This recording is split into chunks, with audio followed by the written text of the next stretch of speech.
Dia da posse, eu pelo menos assim considero, é o coroamento de uma carreira política para qualquer um que esteja militando na área. É um dia inesquecível. A lembrança ela é de tal maneira marcante que ela é no seu conjunto vívida, né? Quadro a quadro, né? Quadro a quadro. Começando pelo dia anterior, né? Antes de se recolher, né? A preocupação e a ansiedade no dia seguinte, como vai ser, tal. Então a gente fica dominado por um instante que é o ápice da carreira política de qualquer um, chegar pelo voto direto à presidência da República. Então, eu me lembro que eu não dormi bem, insone, preocupado e excitado com o fato de, no dia seguinte, estar tomando posse. Enfim, o dia seguinte, o dia estava muito bonito, quando eu acordei, já umas 5 e pouca da manhã, o dia já se pronunciava um dia bonito, o que se confirmou. E, enfim, depois esse percurso feito em cima do carro, feito no carro, em que eu fiquei em pé, ao meu lado o vice-presidente, o Itamar Franco, chefe do gabinete militar, o futuro chefe do gabinete militar, mais, enfim, outra pessoa, e os dragões da independência ladeando o carro, que é esse Rolls Royce que foi ofertado pela Rainha Elizabeth II em algum momento da nossa história republicana ao governo brasileiro, e com os dragões da independência ladeando o carro, chegamos ao Congresso Nacional, onde se deu a posse efetivamente. Cada detalhe fica gravado na memória, não somente minha, mas acredito que de todos que já foram exercer esse mandato. Não houve nenhum treino antes. No meu caso, o que houve foi apenas o chefe do cerimonial, o do Itamaraty, que fez um briefing normal, dizer, bom, a posse como é que vai ser? Então, a que horas temos que sair de casa, a hora em que vai chegar no local onde vai se transferir do carro que nos conduz até o carro, essa Rolls Royce, em que todos os presidentes desfilam ou trafegam pelo eixo monumental. E a tal hora tem que chegar no Congresso vai haver um conjunto de parlamentares que vão lhe conduzir ao plenário.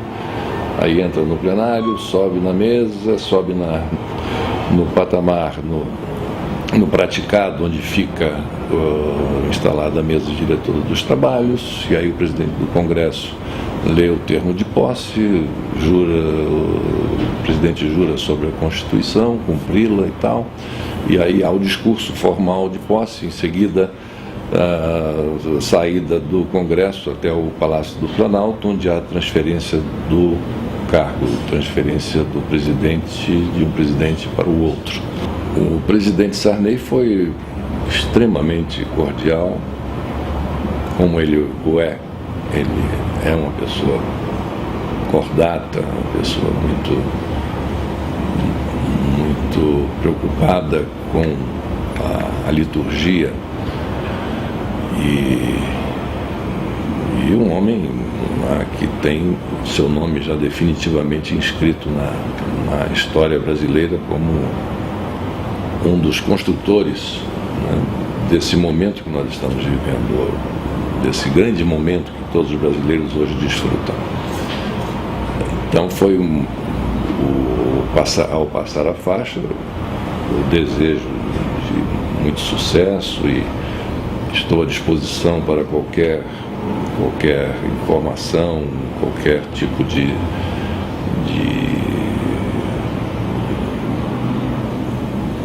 de conversa que você deseja e tal. Porque é muito importante nós termos essa possibilidade de conversar com o antecessor. Isso é muito importante, porque, afinal de contas, governou o país durante um certo tempo, né, um certo período, e tem coisas que somente ele sabe, e tem o presidente que deixa sabe, e informações muito preciosas que ele não pode passar,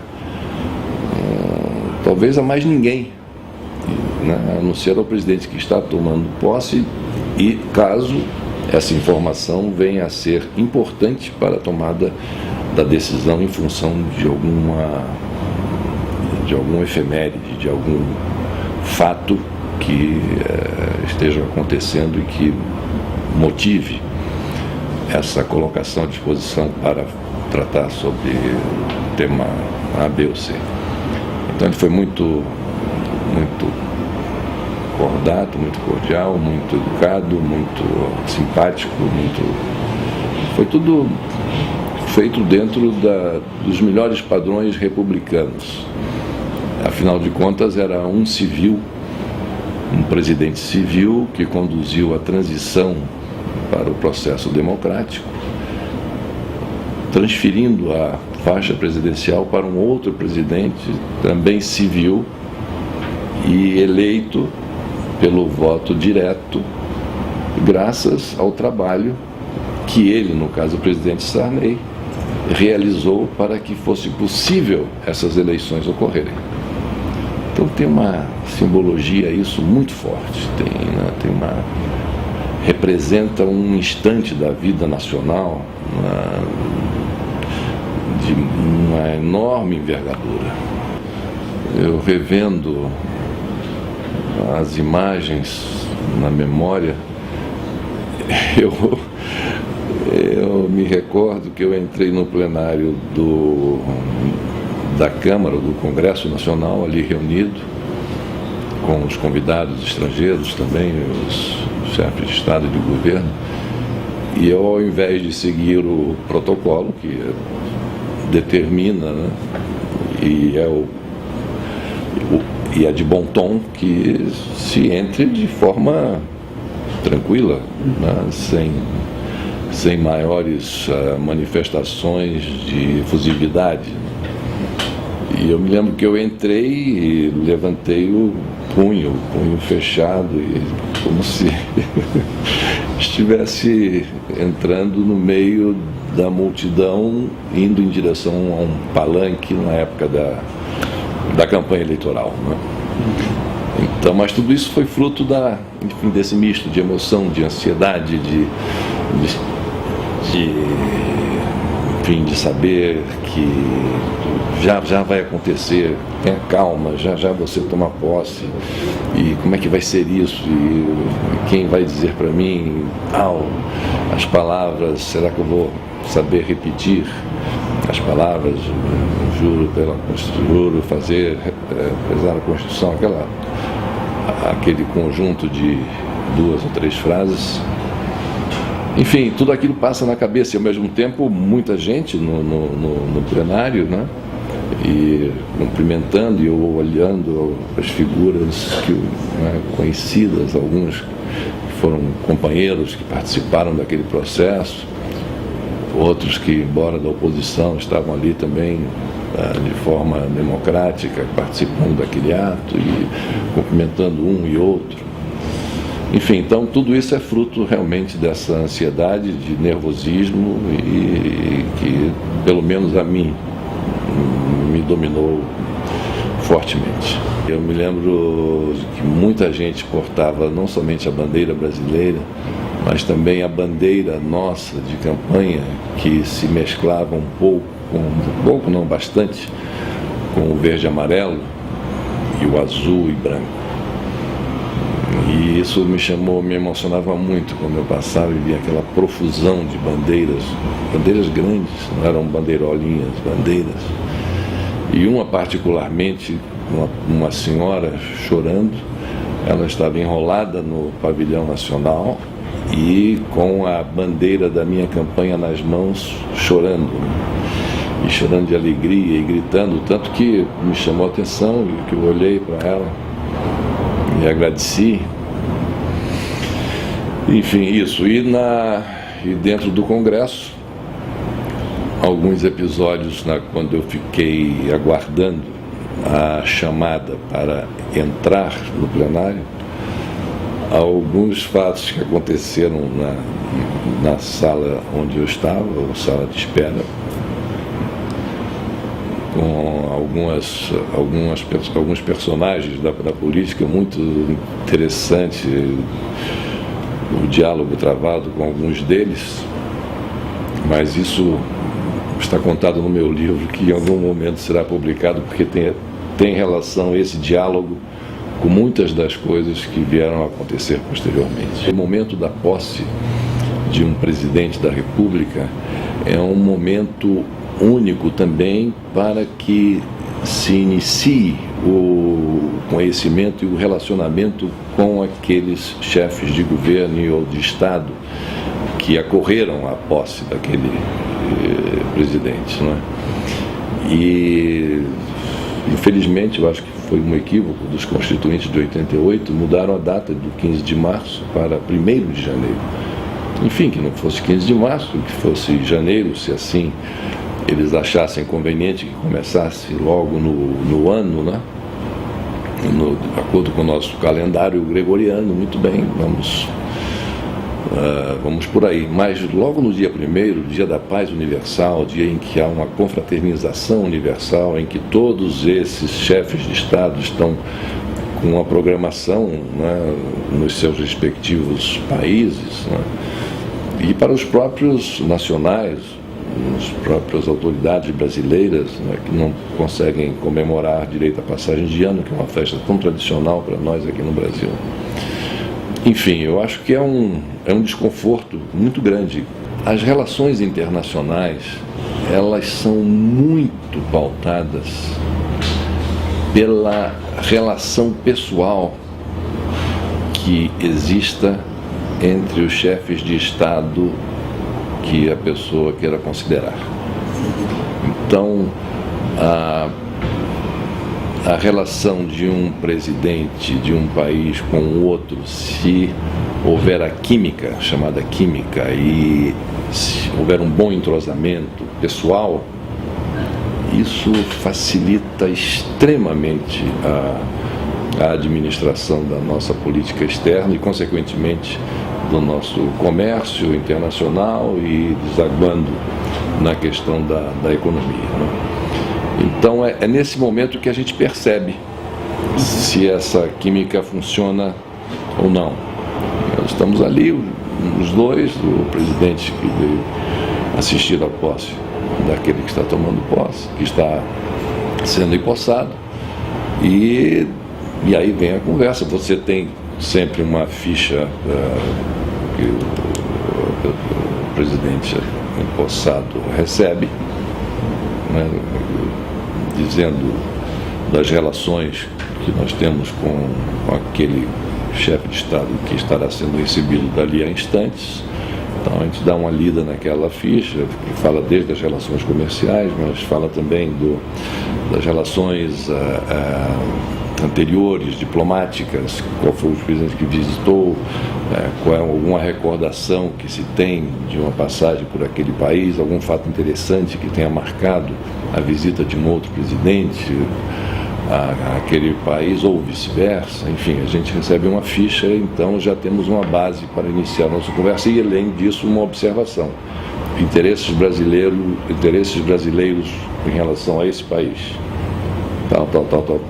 Contencioso nas relações diplomáticas com esse país, tal.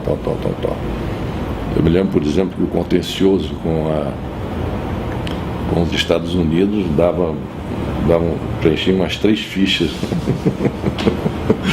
Era um enorme contencioso, mas que, enfim, fruto de contencioso, que eu digo, fruto da própria dinâmica das relações internacionais, né? Nada especificamente em função da ação de um governo ou de outro no Brasil, mas em função da própria dinâmica do dia a dia. E, enfim, é assim que as coisas acontecem. Por isso que essa mudança, eu acredito que não surtiu um efeito contrário àquele que se desejaria, que é o de facilitar que o presidente eleito e empossado tenha o maior número de contatos possíveis com com os seus congêneres de outros estados. Um dos contatos mais interessantes que eu mantive nesse dia da posse foi com o comandante Fidel Castro. Foi uma conversa muito boa, muito boa, e houve uma química imediata. Não sei se por sermos ambos do mesmo mês e praticamente no mesmo dia. Ele disse que nasceu no dia 12 de agosto, mas que foi registrado no dia 13. E eu sou do dia 12 de agosto, né? Então, sei que começamos por aí a conversa, e aí nos alongamos, e ele é um grande contador de boas histórias, né? Mas histórias relacionadas à vida, né, do nosso continente, a visão de mundo que ele tem. Foi muito produtivo o nosso encontro, e eu fiquei muito satisfeito, e depois nos encontramos várias e várias vezes, e tivemos, até hoje, mantemos uma relação muito boa. Eu já havia tido 2 contatos com o presidente Sarney antes de ser empossado. Eu havia tido um encontro com ele no sítio em que ele morava, onde passava os seus finais de semana, e um outro contato no Palácio do Planalto, ele presidente da República. E nessas 2 oportunidades nós conversamos bastante. E aí ele me passou muitas informações que eram importantes, né? Enfim, passando a tarefa para um outro, e dizendo as coisas como é que estão, na área tal está assim, assado, mais os segredos de Estado, que tem certos códigos e certas que são transferidos para o próximo presidente. E essas conversas foram assim, dentro desse tom e nessa linha. Os 2 encontros que nós mantivemos antes deste final, que aconteceu no momento em que a faixa foi transposta no seu torso para o meu. Foi absolutamente espontâneo. Isso não estava nada programado, sequer programado. Eu me lembro que quando eu subi a rampa, porque nesse briefing do cerimonial, eles disseram só haverá o discurso no Congresso e na passagem do comando, na passagem da presidência e da faixa presidencial, consequentemente, não haverá discurso, nem de um nem de outro. Apenas os cumprimentos protocolares e tal, assim assado. Foi, tá bem e tal. O presidente Sarney concordou, eu também.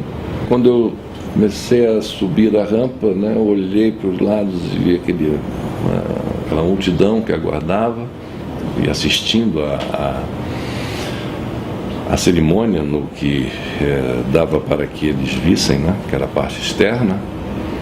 Aí eu olhei para aquele pessoal todo e olhei para o parlatório.